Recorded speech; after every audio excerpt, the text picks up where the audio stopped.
बिस्मिल्लाहिर्रहमानिर्रहीम। आज के लेक्चर में जो मैं आपको डेमोन्स्ट्रेट करने जा रहा हूँ that is a C program, जिसके अंदर हम दो नंबर्स को स्वैप करेंगे without using third variable. So program को स्टार्ट करते हैं। सबसे पहले हमारे पास होता है जी प्री प्रोसेसर डायरेक्टिव्स, जिसके अंदर हमारे पास two major header files use होती हैं। एक होता है जी stdio.h, एक होता है कुन्या.h। stdio.h means standard input output, .h is a header file और conio is a console input output and .h is a header file. So this hash is basically preprocessor directives. तो इसके अंदर stdio.h के अंदर हमारे पास printf, scanf, puts and gets के functions define होते हैं, और conio के अंदर हमारे पास जो फंक्शंस डिफाइन होते हैं दैट इज़ गेट करेक्टर वगैरह। और सेकंड जो पार्ट है हमारे पास वो है जी मेन फंक्शन। जो मेन फंक्शन है उसको हम इंट मेन लिखते हैं, और इंट मेन के अंदर जो इसको जो हम डिफाइन करते हैं वो हम करते हैं इन दीज ब्रैकेट्स। अब this whole face is basically the main body, जिसके अंदर जो कुछ हम लिखेंगे वो that is a main body. तो प्रोग्राम को स्टार्ट करते हैं। तो हमने दो वेरिएबल्स लेने हैं, क्योंकि दो ही नंबर्स को हमने स्वैप करना है, तीसरा वेरिएबल हमने कोई इस्तेमाल नहीं करना।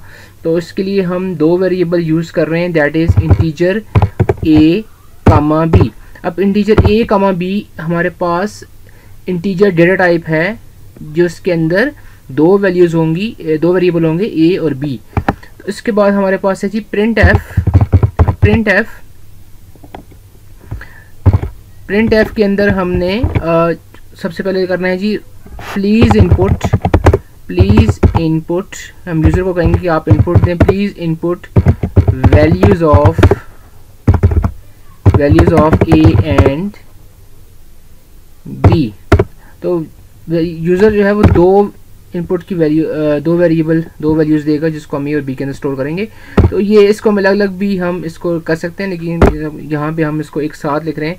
तो एक साथ लिखने का तरीका ये होता है कि स्कैनएफ और इसके अंदर हमारे पास हो जाएगा स्कैनएफ। अब चूँकि हमने ऊपर जो डेटा टाइप दी थी वो हमने दी थी इंटीजर की, तो इसके लिए जो हमारे पास फॉर्मेट स्पेसिफायर यूज़ होता है दैट इज़ अ %d।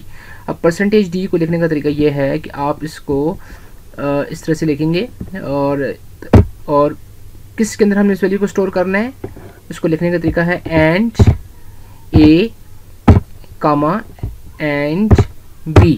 सो ये हमारे पास इस तरह से दो वैल्यूज़ इनपुट आ जाएंगी, जो ये एक a के अंदर स्टोर होगी और एक b के अंदर स्टोर होगी। तो अब हमने क्या करना है, इस प्रिंट एफ को मैं यहाँ से कॉपी कर लेता हूँ और इसको यहाँ से इस तरह से ले आते हैं। अब हमने क्या करना है जी वैल्यूज़ ऑफ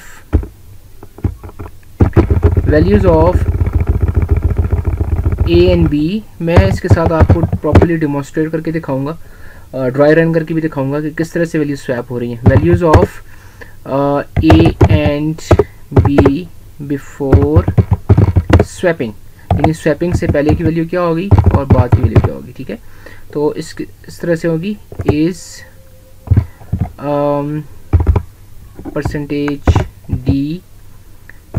%d और कामा। अब ये किसके अंदर स्टोर हुई थी, ऊपर a के अंदर और b के अंदर। तो इस तरह से ये इसके अंदर वैल्यूज़ हमारे पास आ जाएंगी। अब हमने क्या करना है, अब हमारा जो काम है वो यहाँ से शुरू हो रहा है। a is equal to a plus b, b is equal to a minus b, and then b is equal to, अब देखें मैंने कोई और वेरिएबल यहाँ पे यूज़ नहीं किया a और b के अलावा। तो b is equal to a is equal to a minus b। अब आप देख रहे हैं कि ये इस तरह से होगा। अब मैं इसको अगेन यहाँ से कॉपी कर लेता हूँ। अब ये यहाँ से वैल्यू स्वैप हो गई हैं, ठीक है। अब मैं इसको ड्राई रन जब करके दिखाऊंगा तो आफ्टर स्वैपिंग क्या वैल्यूज़ हमारे पास आएंगी वो भी हमारे पास शो होगा। तो इसके बाद ये हमारा यहाँ पे प्रोग्राम एंड हो जाता है। फिर हम रिटर्न 0 करते हैं, रिटर्न 0, और रिटर्न 0 इसलिए करें क्योंकि यहाँ पे हमने इंटीजर डिफाइन किया हुआ है डेटा टाइप को। अब मैं इसको क्या कर रहा हूँ, रन करूँगा। रन करने के लिए पहले हम कंपाइल करते हैं। कंपाइल करने के लिए F9 भी आप शॉर्टकट की प्रेस कर सकते हैं। प्रोग्राम है स्वैप के नाम से, और इसको आप सेव करेंगे तो ये चेक करेगा कि क्योंकि एरर तो नहीं है इसके अंदर कोई। तो कंपाइल करते हैं और फिर रन करते हैं। तो ये रन किया हमने प्रोग्राम को। अब ए की वैल्यू हमारे पास है जी 20 और बी की वैल्यू हमारे पास है 10। अब ये स्वैप्स होंगी, ठीक है, स्वैप होंगी। अब ये देखें बता रहा है value of A and B before swapping is 20 10। ये देखें ए की वैल्यू हमारे पास 20 आई और बी की वैल्यू हमारे पास 10 आई, लेकिन जब वैल्यू स्वैप हो गई है after swapping A becomes 10 and B becomes 20। तो ये हमारा प्रोग्राम जो है वो इस तरह से रन हो गया है और करेक्टली रन हुआ है। अब इसको किस तरह से ये स्वैप कर रहा है आप चेक करते हैं। अब सपोज मैंने ऊपर ए की वैल्यू जो है यहाँ पे डाली, ए की वैल्यू मैंने डाली यहाँ पे 20, सॉरी ए की वैल्यू मैंने यहाँ पे डाली 20 और बी की वैल्यू मैंने यहाँ पे सपोज इनपुट की, ये कमेंट्स के अंदर मैं लिख रहा हूँ तो आगे आपको क्लियर हो। तो बी की वैल्यू मैंने डाली सपोज 10। अब यहाँ पे हमारे पास ए की वैल्यू 20 आ गई, बी की वैल्यू 10 आ गई। अब देखें ए में ए क्या है, A is equal to A plus B. तो ए प्लस बी क्या आ जाएगा 20 प्लस ए की वैल्यू आ जाएगी 20 प्लस बी। अब बी की वैल्यू क्या है, अब ए में क्या पड़ा हुआ है 20 और बी में क्या पड़ा हुआ है बी, तो बी में क्या पड़ा हुआ है 10। तो ये क्या वैल्यू बन जाएगी, ए की वैल्यू क्या आ जाएगी यहाँ पे इज इक्वल टू 30। अब 30 जो है वो इज इक्वल टू ए हो गया हमारे पास यहाँ पे बिल्कुल यहाँ तक। तो बी में क्या है, अब बी में हम देखते हैं कि बी में क्या हो रहा है। बी में B is equal to A minus B. अब ए की वैल्यू में क्या पड़ा हुआ है, फाइनल वैल्यू 30 आ गई यहाँ से। 30 कैसे आया, A is equal to A plus B, ठीक है। तो बी आ जाएगा बी इज इक्वल टू, अब बी में क्या पड़ा हुआ जी, ए के ऊपर 30 माइनस, अब बी में क्या है ऊपर ये जो बी है, तो बी में पड़ा हुआ था 10, तो B minus 10 which is equal to 20। ऊपर हमने क्या इनपुट दी थी 10 दी थी, अब बी क्या बन गया 20 बन गया हमारे पास, ठीक है। अब अगेन नीचे आ जाएं, ऊपर अब एक 30 है हमारे पास, ठीक है, यहाँ पे 30 आ गई। अब A is equal to again ए में क्या पड़ा हुआ है 30, क्योंकि 30 यहाँ से आया था, और माइनस बी, तो बी की वैल्यू क्या आई फाइनल हमारे पास 20 आई। तो बी इज इक्वल टू 20, तो it becomes B is equal to 10, ठीक है।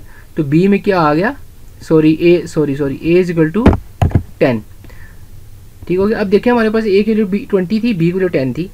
अब A is equal to A plus B, 20 plus 10 is equal to 30, A में अब 30 आ गया। अब B is equal to 30, A में 30 पड़ा हुआ है, minus B minus 10 is equal to 20, B is equal to 20, और यहाँ पे हमारे पास A is equal to A minus B which is 30 minus 20 is equal to 10।